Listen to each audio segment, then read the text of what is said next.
jenisnya ataupun bentuknya macam mana. Bentuknya ingat ada dua.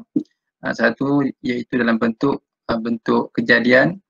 Kejadian ni berlaku bila? Kejadian ni dia mestilah dan dipanggil waktu yasir, dalam tempoh yang taklah terlalu jauh sangat. Tak semestinya lepas peristiwa tu turun teguh ayat. Dia mungkin lebih ataupun adalah masa dalam riwayat tu lama pun dalam sebulan.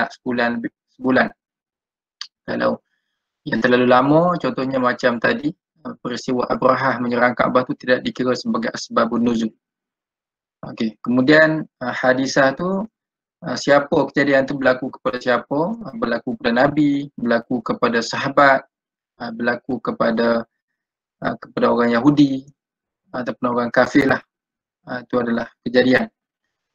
Soalan pula pun sama, sahabat-sahabat yang tanya Nabi ataupun orang Yahudi ke, cuma soalan tu dia ada soalan yang tentang peristiwa yang telah berlaku, peristiwa yang akan berlaku, peristiwa yang sedang berlaku. Okey, itu ada contoh-contoh sebenarnya yang saya sebutkan tadi tu. Okey, kemudian cara sebenarnya tadi, saya ulang balik, cara untuk mengetahui sebab nuzul tidak ada cara lain kecuali kena berdasarkan kepada periwayatan. Tidak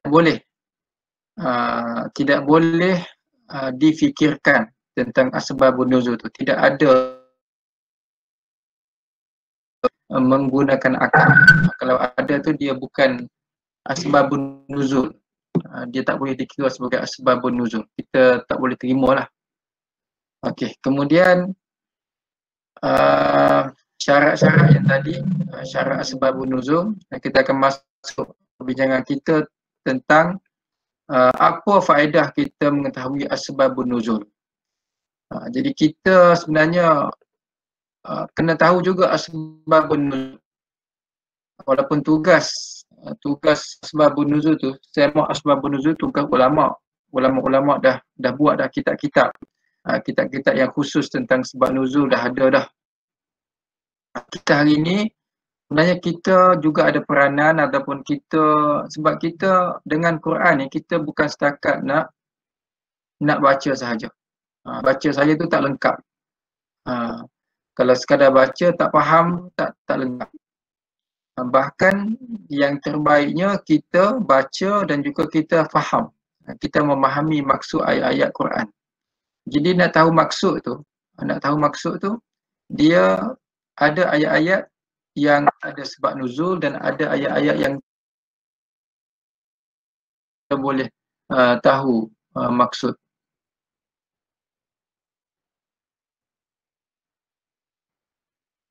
Okay, itu adalah tentang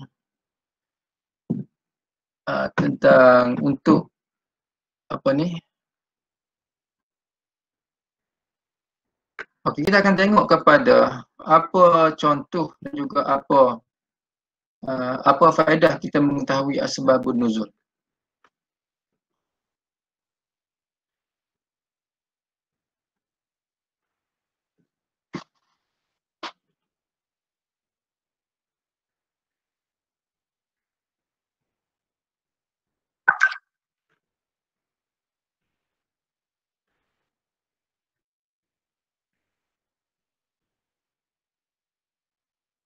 Okey, faedah yang pertama. Faedah yang pertama ma'rifatul hikmah at-tasyri'. Dengan kita mengetahui sebab nuzul, kita boleh mengetahui hikmah pensyariatan. Apa hikmah pensyariatan sesuatu hukum hakam tu. Yang mana wa annahu qama ala ri'ayatu maslahatul ummah. Yang mana hikmah itu tersebut untuk menjaga kemaslahatan ummah dan juga untuk menolak kemudaratan dan juga untuk memperbaikilah sebagai rahmat kepada umat. Contohnya apa? Contohnya seperti satu peristiwa. Ini kita akan lihat peristiwa yang berlaku. Peristiwa Khawlah binti Sa'labah. Jadi peristiwa ini berlaku kepada sahabat Nabi lah. Sahabat Nabi. Khawlah ni sahabiah. Khawlah ni dia jumpa dengan Nabi. Khawlah binti Sa'labah tu dia dia mengadu kepada Nabi. Kita akan tengok surah Al-Mujadalah. Surah Al-Mujadalah.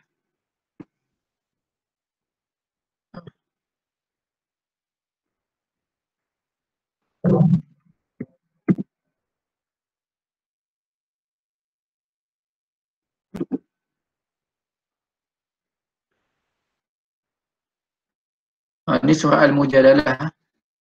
Qad sami'a Allahu qawlan allati tujadiluka fi zawjiha wa tashtaki ila Allah wallahu yasma'u tahawurakuma innallaha sami'un basir.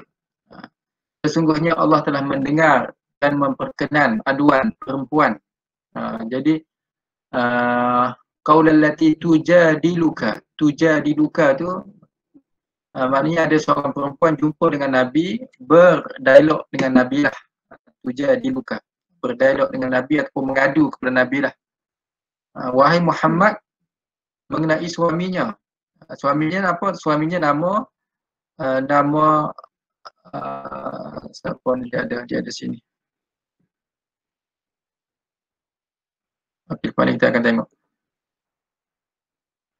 Sambil ia berdoa merayu kepada Allah mengenai perkara yang menyusahkannya, sedang Allah sedia mendengar perbincangan kamu berdua. Sesungguhnya Allah Maha mendengar lagi Maha melihat.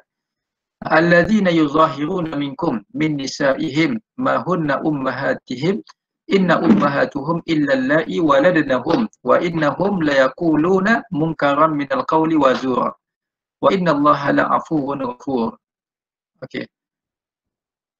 Orang yang menziharkan, ini pasal zihar. Orang yang menziharkan isterinya dari kalangan kamu adalah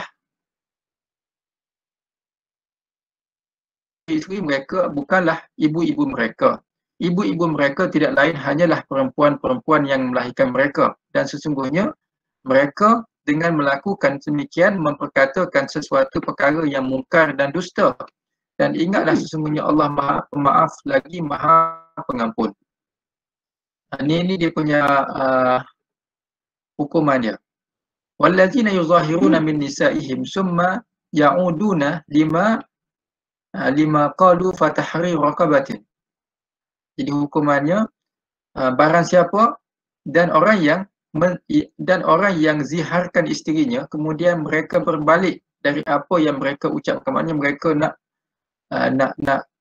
balik semula lah ataupun nak tarik balik lah. Dia tak boleh tarik balik macam tu je. Dari apa yang mereka ucapkan bahawa isterinya itu haram kepadanya, maka hendaklah suami itu memerdekakan seorang hamba. Jadi dia punya hukuman dia, kafarah dia memerdekakan hamba. Itu yang pertama. Sebelum mereka berdua suami isteri bercampur. Jadi sebelum bersama tu kena bayar denda. Dan hukum yang demikian bagi kamu jadi dia ada sambungnya faman lam yajid fasiyamu syahrain mutatabi'aini. Kalau tak ada hamba, tak boleh nak buat yang pertama tu, kena membebaskan ataupun kena berpuasa selama 2 bulan berturut-turut. Kalau tak boleh juga, maka dia kena memberi makan kepada 60 orang miskin. Itu adalah denda orang yang nak bersama yang mereka menziharkan isteri dia. Okey, berbalik kepada cerita tadi. Cerita Khawlah bin Sa'labah ni. Wa tashtaki zawjaha wa hiya taqul ya Rasulullah abli syababi. Dia cerita kepada Nabi, ni dah tua, macam dah tak menarik lah, kata macam tu. Suamiku ini, aku dah tua, badan pun dah macam dah banyak dah uban, macam orang tua kan, orang tua. Dan aku pun dah tak boleh nak lahirkan anak dah. Maka suamiku telah menziharkan aku, zahara minni Allahumma inni ashku ilaika. Maka dia mengadu kepada Nabi lah, mengadu kepada engkau wahai Muhammad. Maka turunnya ayat tadi.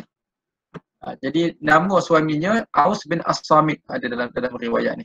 Aus bin As-Samit tu dia dia mengziharkan Khawlah bin Sa'labah, isteri dia lah. Sebab apa? Sebab zihar ini dia merupakan amalan adat dalam masyarakat jahiliah. Dalam orang jahiliah tu cara dia nak lepaskan diri daripada dengan isteri dia, dia menziharkan isteri dia. Jadi apabila dia ziharkan isteri dia, dia kira tak boleh nak bersama dengan isteri dia, nak duduk serumah tak boleh. Tapi dia boleh orang lelaki dia boleh cari orang lain, boleh kahwin dengan orang lain. Orang perempuan ni ataupun isteri dia yang diziharkan tadi tu, dia macam digantung tidak bertali. Tak boleh buat apa. Dengan hubungan dengan suami dia pun tak boleh buat, dan juga dia nak kahwin dengan orang lain pun tak boleh. Jadi dia macam digantung tidak bertali. Jadi ni tujuan orang Quraisy ataupun orang jahiliah tu buat benda ni untuk kita kata untuk menyeksa isteri ataupun untuk inilah supaya dia tu dapat berlepas diri daripada isteri dia, tak nak duduk sekali dah dengan isteri dia, tapi dalam masa yang sama dia masih lagi suami isteri. Jadi nak selesai macam mana? Nak selesaikan perkara ini, Allah telah turunkan ayat tadi tu. Jadi dia boleh, apabila berlaku benda ni dia kena pilih lah, dia nak cerai ke dia tak nak cerai. Kalau dia nak cerai, dia cerai lah. Kalau dia tak nak cerai, dia nak kembali semula kepada isteri dia, dia kena dia kena buat benda ni. Maknanya dia kena kafarah ni. Yang pertama, memerdekakan hamba. Kalau tak boleh nak memerdekakan hamba, maka dia kena memberi makan kepada ataupun dia kena berpuasa selama 2 bulan secara berturut-turut. Tak boleh kena berturut-turut, tak boleh nak selang-seli, tak boleh. Kena 2 bulan tu secara berturut-turut. Dan kalau dia tak mampu juga, dia kena bagi makan kepada 60 orang fakir miskin. Jadi ini adalah kafarah kepada orang yang zihar. Okey, tu maknanya dengan cerita tu ataupun dengan sebab nuzul tu, kita dapat tahulah bahawasanya zihar ni benda yang sangat-sangat tidak baik, khususnya bagi para isteri, dan Islam nak membela nasib seorang isteri tu, seorang wanita tu, dengan mensyariatkan pensyariatan zihar kepada mereka. Okey, tu adalah ayat berkenaan dengan zihar. Maknanya dengan kita mengetahui sebab nuzul tu, kita dapat mengetahui tentang hikmah pensyariatan hukum hakam. Hikmah pensyariatan kat sini zihar lah, apa hikmah dia dan apa dia punya tujuan. Allah menurunkan hukum zihar ini. Di samping kita tahu sebab nuzul, kita dapat mengetahui hikmah pensyariatan zihar. Okey, kemudian yang kedua, ma'rifatu sababun nuzul yu'inu ala fahmil murad bil ayah wa tafsiriha. Dengan kita mengetahui sebab nuzul, membantu kita untuk memahami kehendak ayat Quran dengan betul. Maksudnya dengan tahu sebab nuzul tu, kita boleh mengetahui maksud ayat dengan tepat, dan juga kalau orang nak mentafsirkan Quran, dia boleh mentafsirkan Quran tu dengan sahih, dengan tepat. Dan dia boleh menghilangkan kekeliruan, kemuskilan tentang sesuatu ayat tersebut. Ini banyak sebenarnya contoh-contoh. Contoh-contoh ni banyak. Saya ambil satu contoh lah. Contoh ni contoh yang agak famous lah. Mudah je. Awak nak ingat pun mudah je.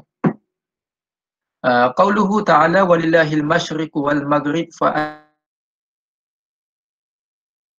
dan kepunyaan Allah timur dan barat, maka kemana sahaja kamu hadapkan wajahmu, maka di situlah wajah Allah. Fa aynama tuwallu fasamma wajhullah, maka di situlah wajah Allah. Okey, jangan kita bayangkan wajah Allah ni seperti manusia, tak boleh. Okey, dalam ayat ni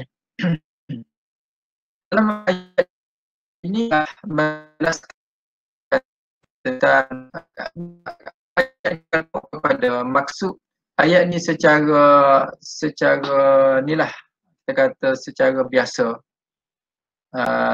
seolah-olah kita nak solat ni orang nak sembahyang lah. Orang nak sembahyang tu dia boleh menghadap ke mana-mana yang dia nak. Dia tidak perlu menghadap kiblat. Kerana ayat ni kemana Allah. Jadi nak sembahyang ni seolah-olah boleh menghadap ke mana-mana. Sedangkan kita tahulah, kita dah belajar tidak ada syarat sembahyang. Tak sah sembahyang kalau kita tak yakin kiblat tersebut. Kita tidak mengetahui arah kiblat. Jadi kena tahu arah kiblat terlebih dahulu. Kena pastikan kiblat tu betul. Jadi macamlah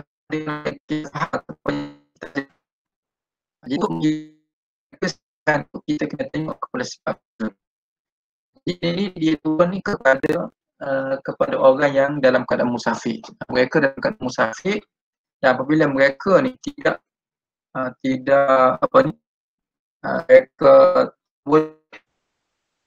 mereka ada sahabat yang dalam keadaan musafir pada waktu malam yang gelap. Jadi mereka tak dapat mengetahui, tak ada tanda. Kalau malam tu kalau ada bintang tu, biasa kalau sahabat-sahabat orang padang pasir tu dia mahir jugalah ilmu bintang ni sebab dia banyak kali tengok bintang. Padang pasir tu biasa tak ada awan, dia langit dia tu cerah je. Bintang kalau bulan tu nampak jelas. Sebab tu orang berada di padang pasir tu dia punya ilmu bintang tu lebih berbanding dengan orang tempat kita. Tempat kita tak nampak sangat bintang ke bulan pun kadang-kadang nampak, kadang tak nampak. Tambah-tambah bulan 11, bulan 12 tu tak nampak bulan bintang. Kalau waktu malam tu gelap gelita lah sebab awan tu menutupi ruang langit. Kalau padang pasir ada juga kadang-kadang yang gelap gelita yang tak nampak apa-apa. Jadi dalam keadaan tersebut macam mana nak buat? Jadi sahabat beristihad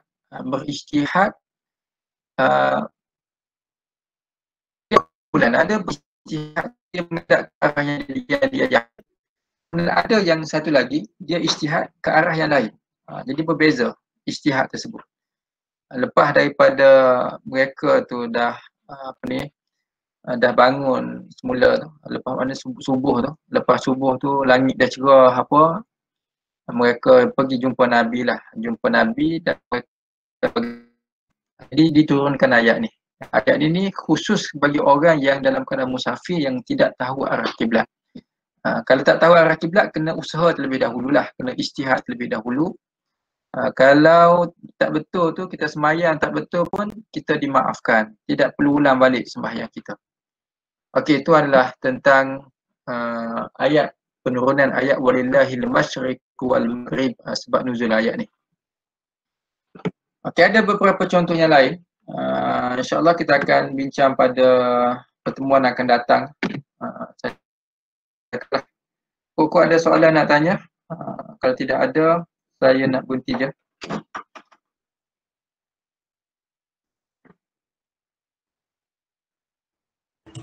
Ustaz, Ya. Saya nak tanya, kalau ayat yang tak ada sebab nuzul tu, maknanya ayat tu kita boleh faham dengan tafsir je lah.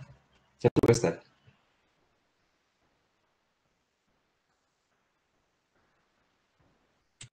Kalau